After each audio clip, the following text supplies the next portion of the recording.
सती को क्रोध आ गया और दक्ष को कहा, पिताजी आपने ये अच्छा नहीं किया, इसका दुनिया में कोई शत्रु ही नहीं है, इसका कोई बैर नहीं, इसका कोई दुश्मन नहीं, आपने उससे बैर किया है, आपका भला होने वाला नहीं है। पिताजी आप पछताओगे, जो आपने हमें शरीर प्रदान किया है, आज हम ये शरीर ही त्याग रहे हैं। योग आदि के द्वारा अपने शरीर को माने रोम रोम से चिल्लाने में प्रकट करके अपने शरीर को भस्म कर दिया। लेकिन सती मरत हर्षण बरमाया, जन्म जन्म शिव पद अनुराग। सेट करना अभी 30 का जन्म का कोई नहीं मिला, पानी रखना हुआ आपकी जिम्मेदारी है। बोलो वृंदावन बिहारी लाल की जय। श्री सूत जी महाराज सौन का दृश्यों के लिए सुखदेव जी राजा परीक्षित जी को शिव जी का प्रसंग सुना रहे और कह रहे कि देखो सती ने जब देह त्याग दिया तब उस समय हाहाकार मच गया यज्ञ में। जो यज्ञ गीता जी में भगवान कहते थे, विधिहीनम सत्सदानम मंत्रहीनम अदक्षिणम श्रद्धापरिहितम यज्ञम तामसम परिचक्षते। जो यज्ञ तामसी होता पूरा नहीं हो सकता, तामसी यज्ञ कभी पूरा नहीं होता, उसको भगवान खुद नष्ट करा देते हैं। रामचरितमानस में यज्ञ हुए हैं और रामचरितमानस में आप देखिए 6 यज्ञों की कथा है। ध्यान से सुनिएगा माता, बस 10 मिनट में हम लोग कथा को विश्राम की ओर ले जा रहे हैं। रामचरितमानस में 6 यज्ञ हुए हैं, जिनमें से 3 यज्ञ पूरे हो गए, 3 यज्ञ पूरे हो गए, 3 यज्ञ अधूरे रह हुए ही नहीं, हो ही नहीं पाए। भगवान ने खुद नष्ट करवाया उन यज्ञों को, क्योंकि जो तामसी यज्ञ होता है वो यज्ञ पूरा नहीं हो सकता। तो तामसी यज्ञ क्या विधिहीन, जिसमें विधान ना हो, यज्ञ में ही तो विधान होगा और कहाँ विधान होगा, विधि विधान ना हो। वसुस्नानम माने भंडारा भोज भंडारा ना हो, आए हुए अतिथि को प्रसाद भोजन न मिले, भंडारा ना हो। मंत्रहीन, मंत्रों का प्रयोग ना हो, मंत्र उच्चारण ना हो। अदक्षिणा, दक्षिणा दक्षिणा ना हो, दक्षिणा न दी जाए ऋषियों को, संतों को, ब्राह्मणों को, आचार्यों को। वो यज्ञ श्रद्धा और श्रद्धा ना हो, जबरदस्ती। अरे बोले बोली है सूरज नहीं आया, जबरदस्ती लगे स्वाहा, कौन आ गया, हेलो हाँ स्वाहा, लगे बतिया, अब कौन में ध्यान है तो करिया हुआ जा रहा है स्वाहा, हाँ जो भाव में जा स्वाहा। अब ऐसे श्रद्धा कम से कम घंटा 2 घंटा तो हो जाओ, तो मोबाइल में लगे बतिया। हम लोग कहते हैं ऐसी जगह पर यज्ञों में मोबाइल निषेध रहना चाहिए, कथाओं में मोबाइल निषेध रहना चाहिए, नहीं तो फिर वो श्रद्धा नहीं रह जाती है। 6 यज्ञों में से 3 यज्ञ मैं जल्दी बता देता हूँ, जो प्रसंग हमारा ये नहीं है, वो यज्ञ की बात आज इसलिए मैं बता रहा हूँ। 3 यज्ञ जो अधूरे रह गए कौन कौन से, जो नहीं हुए, जो पूरे हुए उनको पहले बता देते। सबसे पहला यज्ञ हुआ महाराज दशरथ जी ने किया था, पुत्र यज्ञ। भगत सहित मुनि आहुति दीने और प्रगटे अग्नि चरु कर ऐसा यज्ञ अग्नि में प्रकट हो गए, साक्षात अग्नि में प्रकट हुए। क्यों हुए? क्योंकि भगत सहित मुनि भक्ति और श्रद्धा के साथ आहुति की गई, विधि विधान के साथ ये हुआ। संत ऋषि के आचार्य में हुआ, इसलिए अग्निदेव प्रकट होकर के आहुति ले रहे हैं और खीर लेकर के आए। ये पहला यज्ञ सफल हुआ। और दूसरा यज्ञ कौन सा हुआ?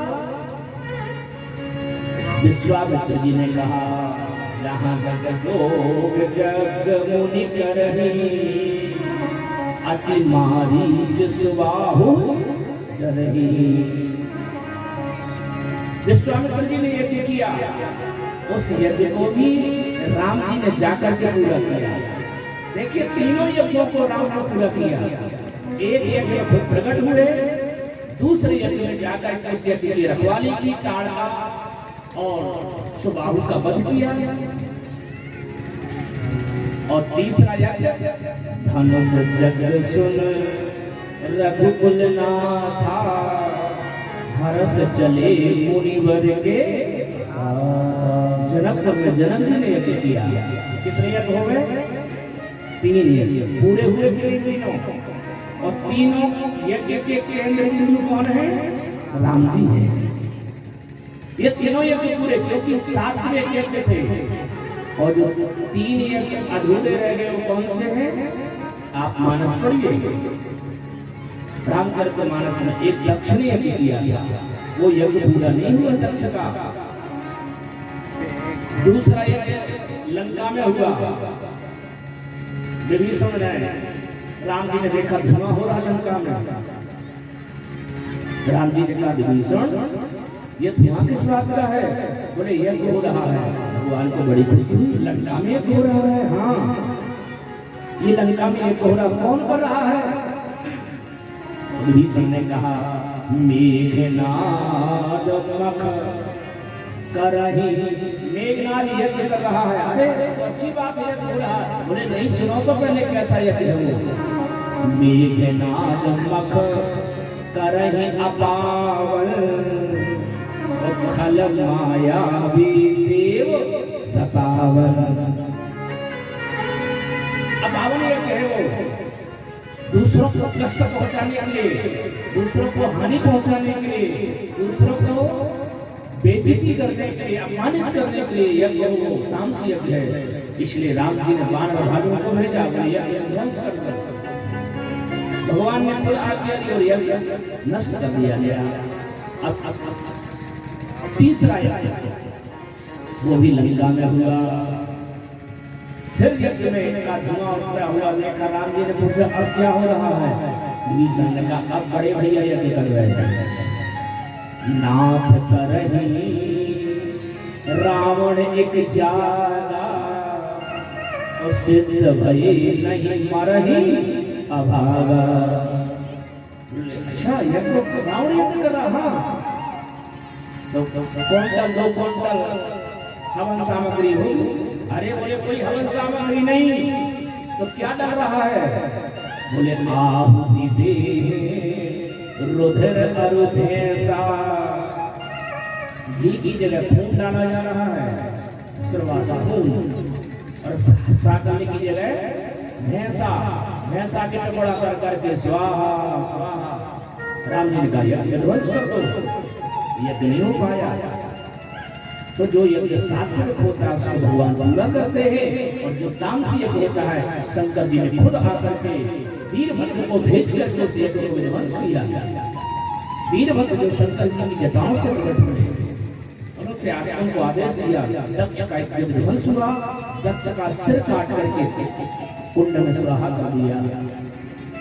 शिव जी की प्रार्थना करी, महादेव जी आए, बकरे का सिर इनको लगा करके दक्ष ने महादेव जी की पूजा करी, अपनी गलती स्वीकार करी। तब से दक्ष का जो है सिर्फ बकरे का है, दांत तोड़ दिए गए थे, किसी की दाढ़ी तोड़ दी गई थी, किसी आंखें निकाल दी गई थी। भगवान ने सबको स्वस्थ किया। श्री जी महाराज संतादी 88,000 ऋषियों को वर्णन करने के बाद महादेव जी प्रस्थान करके सती पार्वती के रूप में जन्म लेती हैं और भगवान शिव के साथ पुनः इनका विवाह हुआ। बोलो पार्वती मैया की जय। ये 3 कन्याओं के वंश का वर्णन है। 2 पुत्र थे, प्रियव्रत, कानपाद, सताऊ स्वयं वत्स बनी प्रिय भुगतान पात के वंश में ध्रुव जी का मंगलमय चरित्र है। और ध्रुव जी जिन्होंने 5 वर्ष की अवस्था में भगवान को प्राप्त किया, बस 5 मिनट में कथा ध्रुव जी का चरित्र सुना करके कथा विधान करेंगे। क्योंकि आप सभी लोग अलग अलग जगहों से आए हैं, दूर दूर से भी आए हैं, आप लोगों को वापस भी जाना है। और 6 बजे तक का कथा का समय रखा गया है कि 6 बजे तक कथा विराम होगा। यद्यपि ये समय बिल्कुल व्यस्ततम है सभी का, और पूरे गांव का माहौल जो है इस समय भक्तिमय माहौल है।